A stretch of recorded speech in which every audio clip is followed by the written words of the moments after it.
there, darlings, and welcome to another edition of the Tube Best of Edition.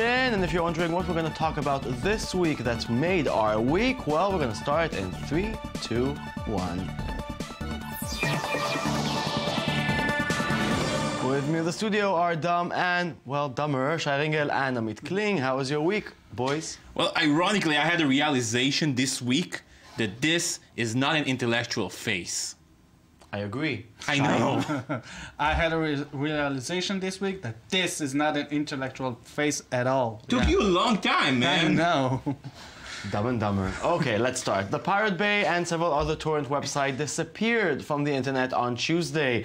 Swedish police raided a data center in Nacka, Stockholm on Tuesday morning. Shortly after, the Pirate Bay went offline, and late last evening, anti-piracy group Rights Alliance took responsibility for the complaint that forced the site to go down. So, are we seeing the end of the illegal torrent era? Shai, please tell me we're not seeing the end. We kind of do see the end of the illegal torrent era, kind of, because it will never disappear because of the way the internet is structured and torrent is structured. But we are seeing the era of where illegal torrents are being pushed from mainstream, which is what we're seeing now with Pirate Bay, and we'll see it in a lot more. It's not going to come back like tomorrow or something? Pirate Bay, we still don't know. It's too long. Hey, you know what I did this morning? What? I downloaded a torrent. So, Really? yeah, I did. Not from Pirate Bay, right? But I did. It worked. Yeah. So the point is, you know, you can break a site. You can even take a step further. You can break the technology, like the file sharing programs of, you know, last decade, 2 decades ago. Oh man, we're old. Like, you know, you can push away a technology, but the concept of the way that media is being shared and the concept of piracy are going to be a lot harder, if not impossible, to beat. Mostly because society, in a large, is behind it. So mainstream society is going to do what? Pay for torrents? Is that the near future? The company behind torrent will want that. They're trying to push for legal torrents that will maybe download for free and get advertised with it, or maybe will pay for it. Yeah, they're really pushing for it. So now, because the company behind the technology won't step up, we're seeing where a lot of torrent sites are being closed. It will be a lot smaller community. We'll see it go inside communities, closed communities, so people won't find out that everybody shares. And that means that for, maybe not for me and you, but for the mainstream audience, Me. it will be a lot harder to download torrents. But somebody somewhere is already working on an easier way to get them. The same content, You know, not the torrents, but to get the content. There's Popcorn Time, which is going to take torrent for the next level, where you don't even need to download it. You're going to stream sort of it. streams, yeah. Yeah, and it's in a very good Time, yes. It is Yeah. popcorn time, my friend. Oh, yeah. Let's talk about from the other aspect, though. Why was it so hard to bring Pirate Bay down? Pirate Bay, the company that established Pirate Bay did a very smart thing when they didn't put the server in one place. They used a community, and the community backed them, and the community resolved into a lot of servers in different places. This time around, we think that maybe the Swedish police finally got to the main sources. So it wasn't a technical problem, but a decision from the people who made Pirate Bay to shut the thing down. We're still waiting. They usually, when this has happened, they go into the press and say, look, we have another server, we have proxies, everything is going to be okay. This time around, we didn't hear a beep from them. And this is what's concerning, and we are still waiting for a response. It's a comic book death of sorts. Yeah, kind of. Yeah, so let's sum it up. What did you download today? Okay. What? Thank you very much. And It's now, so private. Instagram now has 300 million monthly users, picking up 100 million since March. The photo and video sharing app has surpassed Twitter's official user count of 284 million. Facebook's companion company, bought for $1 billion in 2012, announced the milestone Wednesday night, as well as the fact that it will start handing out verified accounts, the kind coveted by Twitter users. So did Twitter lose the battle of the social networks for pictures of people eating with filters? Before we go on, let's remember once again the very funny college humor Instagram song that sums up the social network oh so well. Look at this Instagram. Eggs Benedict side of ham. Started out as a lemon tart. Then my phone went and made it art.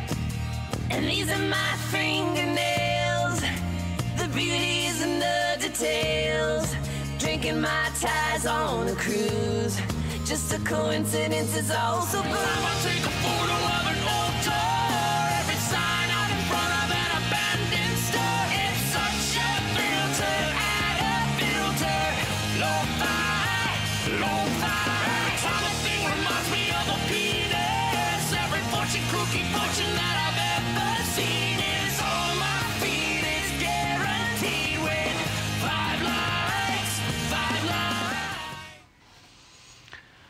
I don't know. I mean, I was never a big Instagram fan. But are you surprised that people love to shove their stupid faces on the internet? Come on. No, but I'm surprised that people like to consume other people's faces so much. Yeah, we kind of. It's kind of a deal, I think. You consume Yeah. other people's faces, so you can And you get shove the- your stupid face out there There's more. no content there. I agree with you. From all the social networks, I think Instagram is my least favorite. I think You can say dumbest. it's the dumbest. I think it's the social network where stupid people can be the best At being stupid. At their Yeah. stupidest. And They can transcend their stupidity into an and I ultimate think form. this song is a very Why? What are you talking about? It's a photography app. yeah, exactly. And think about it. When a person that doesn't have a real hobby pass the 30 what they do. age of 30, they become photographers. Photographers. Everybody becomes photographer because the camera is now at everybody's pocket. We are all Like being, you can't like, I don't know, just become an actor, right? You need to get it out, do something, join people, right? Yeah, it's but kind of easy. any dumbass can pick up a camera and go like, ooh, Yeah, okay, but look it's at not- me, Mr. Photographer. The popularity is not only from 30-plus-year-olds that have a new hobby. It's the younger you are, the more No, but it's the you same like. system. It's the same accessibility and feeling of, oh, what I'm doing has some sort of worth. Look, I will give it to Instagram. There is an interesting thing when you see people trying to make art. It's not a good art, and we can argue about that because there are people who are doing incredible things on Instagram, and there's a really interesting journalist that won a Pulitzer Prize on his photography in Instagram. So there are people who are doing really interesting things with it. But I think most of the people are still in I will say it like this, okay? I read a lot of stupid stuff on Twitter, but I read some amazing stuff on Twitter. I don't think I ever saw an Instagram post that enriched my life. My problem with Instagram right now is that I've seen it all. Like, Yeah. I've seen your dinner and your lunch and your breakfast. I've seen your nails, and I've seen that I've seen really your damn interesting feet. building. Your damn feet all the time. Why does it have to be feet? We kind of hate Instagram here. What about Twitter then? Are they losing? Are they in decline? Is it final? Is it the end? No, it's gonna persist. It's gonna keep doing its thing. So it's not as big as Instagram. I think it's far. I think from Twitter- reaching its potential. It's not all about numbers, and it has enough numbers as it is. Yeah, it has enough Twitter's doing numbers. fine. Twitter is really good at selling ads right now, so they don't care about the big number of Instagram. Like, Instagram wanted to shove that number in Twitter's face because it's just a bit of a Twitter right now, but Twitter are the one who certain sell ads things right now. that Twitter can do, like give you really information and links really, really quickly. No other social network does as well. Okay, so what tour did you download this morning? Come on, man, that's so personal. Okay. No, don't tell me. Now, let's move on. How much can one founding cat be worth? Well, brace yourselves. Over the weekend, the Daily Express reported that Tartar Sauce, the mixed breed feline better known as Grumpy Cat, has made nearly $100 million off her widespread internet fame. If true, that would mean Grumpy Cat's total earnings easily outstrip what stars like Kanye West, Leonardo DiCaprio, and Cristiano Ronaldo are thought to be bringing in for this year. So, what wrong turn have you taken in life that a cat is worth a millionth time more than you? I don't know. Think about it. What wrong turn did you take? It worth so much more than 100 million more than me right now in Grumpy seriously, Cat. how come Grumpy Cat is earning more than Kanye West? That's an interesting question. Actually, I'm gonna say it. I've seen the Grumpy Cat movie this week. Yes, I did it. I wanted to know what everybody didn't watch but talked about. Yes, it's a horrible, horrible movie, but the cat is cute. And it's kind of, you know, it's the first, I think, internet meme that really cash on. I did a really interesting article about the economy of cats, and I talked to the manager of Grumpy Cat, who is also the manager of Keyboard Cat. Surprise, surprise. And we talked a lot about what people find in I Grumpy want to Cat. see that guy going to his family at Thanksgiving and hear his mom explain to her friends what her son does for a living. She doesn't need to do that. He's rich. He's rich right That's now. his job. Don't ask questions. Yeah, he's rich. But you take it. I mean, it's a joke that went really, really, really serious. Yeah, but you know, a lot of things are jokes that went really, really serious. When you think about it, music is kind of A joke? that. Yeah, it's kind of What? No, it's not music. The concept itself is not a joke. But Kanye West, besides his music, has, you know, the Kanye West thing to it, Yeah. that he's joking around, and he has his Twitter that we all follow and we can make laugh at, and he has those incredible big shows when he do I have stupid to. things. Other perspective, okay? I have to ask one. I have to say one thing. I do think Grumpy Cat is the literal visual proof that money does not buy happiness. It doesn't. Talking about happiness, I mean, I'm not really. Cat's still grumpy, man.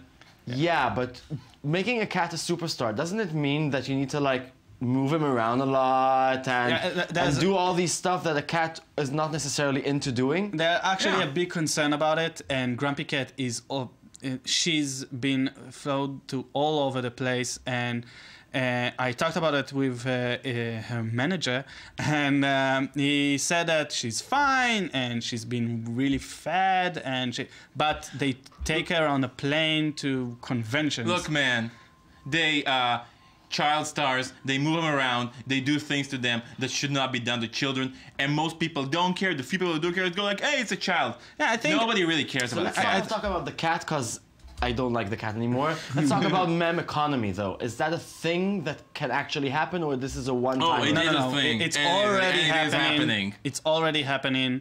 There's a lot of money involved in it right now, and it's big, and it's going to get only bigger.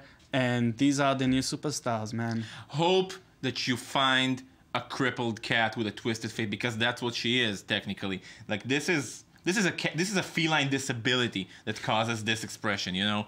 Like this Yeah. cat is not healthy, man.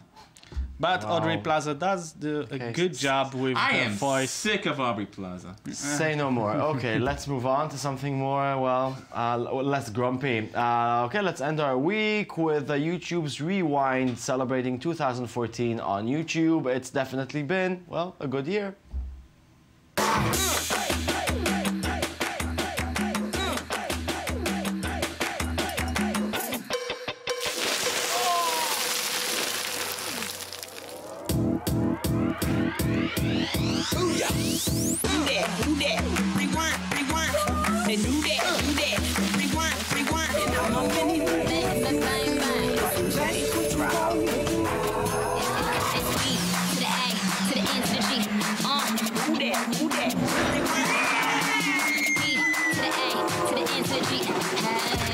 shake it, shake it.